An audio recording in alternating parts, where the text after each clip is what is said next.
So about a week ago, I did a poll asking which album you people wanted me to talk about next, and the results were pretty unanimous.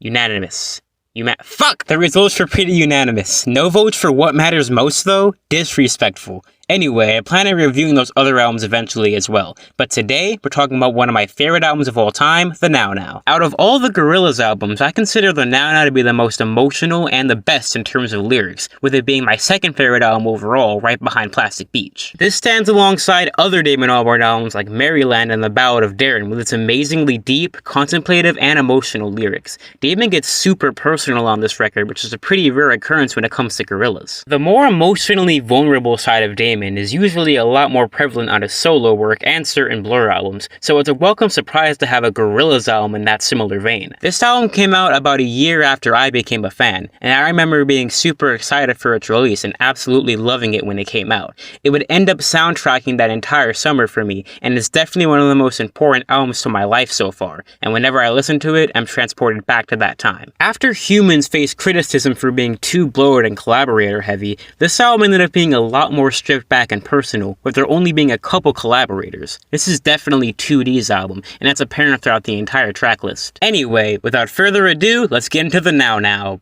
Now. Calling the world from isolation.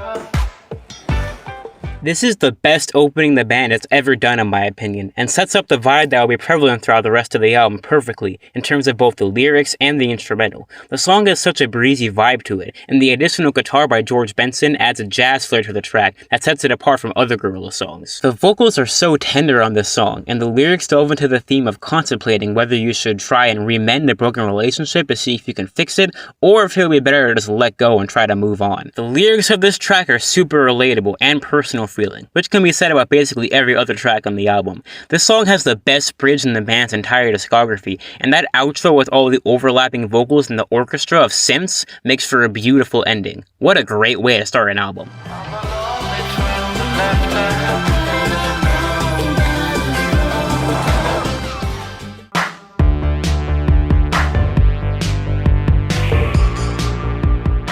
This song is about drugs, which can be said about a lot of other Gorillaz songs. However, this song tackles the subject in a super interesting and creative way, as it displays imagery of an effigy, which is basically a sculpture of someone that's meant to be burned down and destroyed. This often happens at the end of Burning Man festivals, but its usage in this song is that of destroying oneself with drugs and partying on a Saturday night. This behavior is definitely damaging both mentally and physically, but that dopamine rush that people get from it is enough for them to do it over and over again. So yeah, this song has pretty heavy subject matter, but god damn does it go hard, especially live. This is one of the coolest sounding songs Gorillaz have ever made, and that hook is just legendary. Do you dance like this forever? This song quickly became a live staple at Gorillaz shows soon after its release, and it's clear to see why. It's positively bonkers.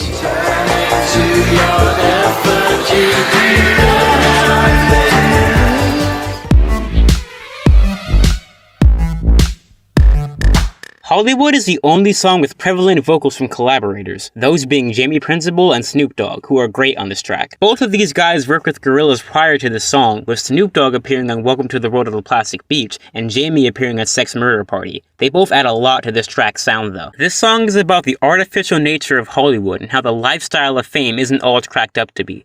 This theme will be further explored later on the album, as well as the next Gorillaz album, Song Machine, but the way it's tackled here is super effective. In the chorus, 2D states that jealousy is gunfire and it makes you kill the vibe, which refers to the rampant feelings of resentment and envy that occur in places like Hollywood, and how it's detrimental to the carefree lifestyle these celebrities are claiming to have. This song is great, and tackles the themes of fame in a very interesting way.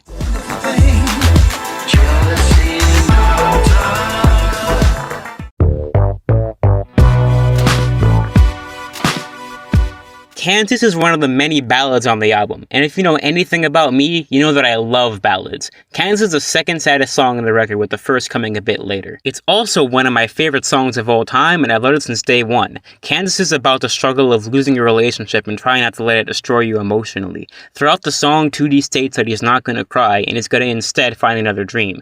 Ergo, he's gonna try and move on and find something else to fill the void in his soul. But clearly, that's easier said than done, as he grapples with feelings of regret and longing to to go back to the way that things were. In the first verse, he asks the question, am I incapable of healing the memory of my fall from grace in your heart? And that question isn't answered until the bridge, where he says, if I got it right, you tell me. And if I was wrong, then I'd disappear. But I'm incapable. This is definitely one of the saddest and most heart-wrenching songs in the entire Gorillaz discography, which goes neck and neck with other depressing songs like Broken and El Mañana. I love this song though, and it's my second favorite of the album. I'm not gonna cry.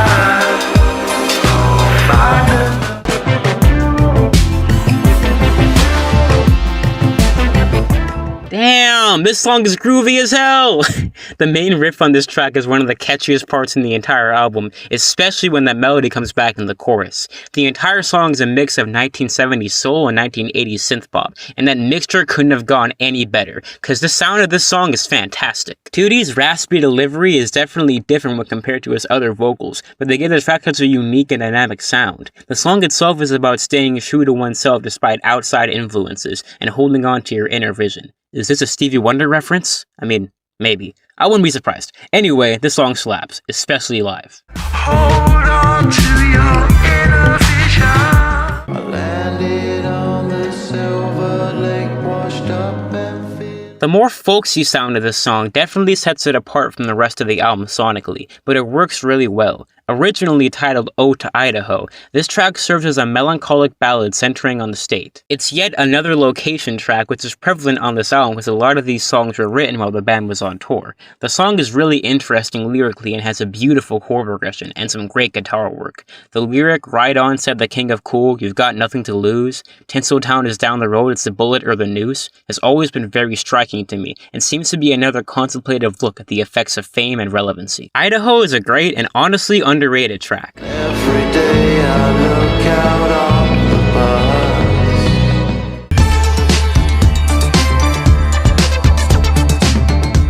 Lake Zerich is definitely my least favorite song on the record, but it's nowhere near bad. It's a mostly instrumental track besides a spoken word interlude during the breakdown, but the sound of this track is just so funky and the main synth melody is just so catchy that it more than makes up for its relative lack of lyrics. The song sounds like an intro to some 70s game show or something, and it's definitely the best Gorillaz instrumental track by a long shot. Super creative and catchy song that fits the vibe of the album.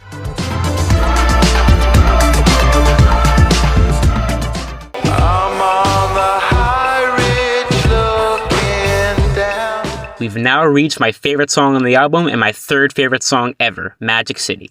This is yet another song about the detrimental effects of fame, but it looks at it through a much more personal and intimate lens. The song was written after Damon stayed on the top floor of a hotel while on tour, and got a feeling of immense isolation and disconnection from the rest of the world.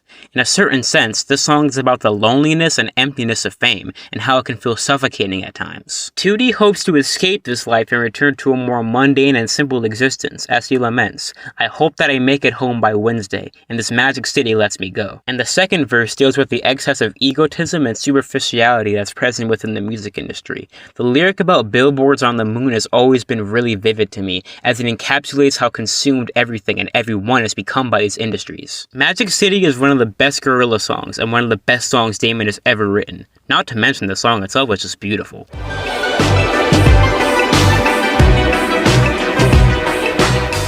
If you see me floating too many times. Fireflies is definitely the heaviest song on the record, as it deals with themes of drug addiction and heartbreak, both themes that were covered in previous tracks, Trans and Kansas, but they're dissected even more on this track. The song is about the fleeting moments of light in a vast sea of darkness that are referred to as fireflies. It's also about a failing relationship that's been destroyed by outside influences like drug use. This is portrayed in the first verse as a face being painted with white brick lines, as well as the bridge where the lyrics plead for forgiveness and understanding. Sometimes I follow a firefly. He takes me into the night. Baby, I just survived. I got drunk. I'm sorry. Am I losing you? I think the fireflies are meant to represent the momentary dopamine and sense of artificial joy you get from substance abuse, but how in the end they only end up being detrimental to both you and the people closest to you. But alas, Tootie was ever chasing fireflies.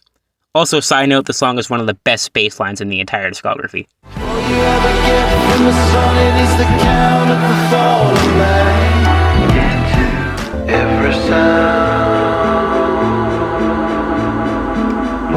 After the heaviest track on the album, we get 1%, which is a song that I believe serves as a light at the end of the tunnel. It isn't necessarily a happy song because it's still pretty melancholic in nature, but it's definitely a lot more hopeful than the last track. It's basically saying that despite everything, we aren't as alone in this world as we think we are. Despite the feelings of isolation and disconnection that can be prevalent at times, there's always a way out. This is definitely a good way to follow up Fireflies and to transition into the last song. 1% is a beautiful and super underrated song. By the lonely deep in the summer day.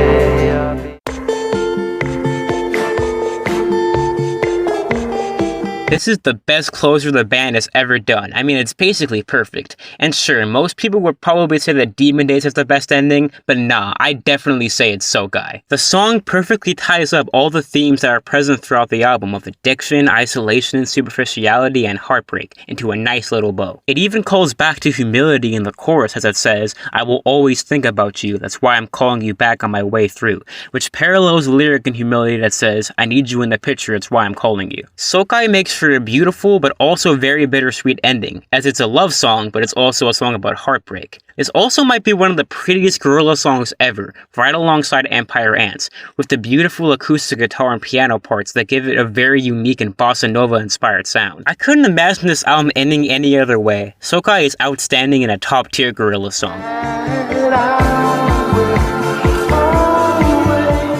The Now Now is so underrated, man. The way all the songs connect with each other in terms of lyrical themes is nothing short of genius, and makes this the most cohesive record the band has ever made. To me, the album is about the effect that fame and relevancy has had on Damon's life, and how it's led him to some undesirable paths such as drugs and partying to numb the stress. This is one of the most emotionally transparent albums this man has ever written, and it's amazing. Anyway, that's enough out of me. Goodbye.